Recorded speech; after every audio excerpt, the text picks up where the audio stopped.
that combined does not equal what happens in just 1 week through our ministry. Millions, millions upon millions every year hear the word of the Lord, and we're just so grateful. Now, why, again, is it a golden age?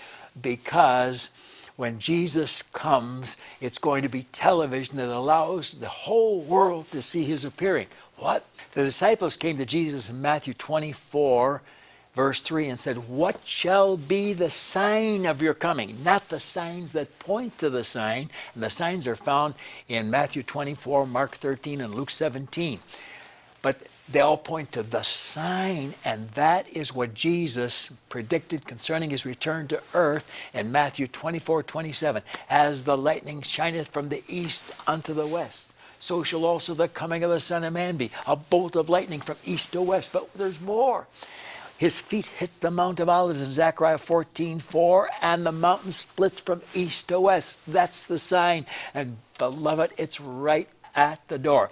Now, even though that happens, it can't be seen unless they see it through television. The only means globally that people can see one event at one time, like they just did the miners in Chile, Rexella, and that's Revelation 1:7. "He cometh with clouds, and every eye shall see him," through television, I'm sure.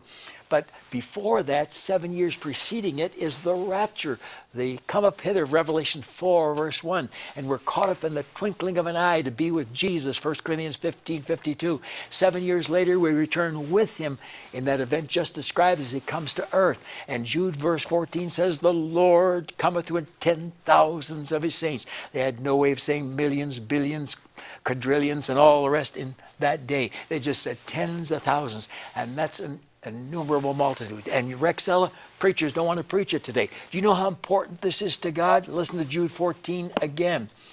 "The seventh from Adam," Enoch, 7 generations into history, has him saying, "The Lord will come with 10,000s of 10,000s."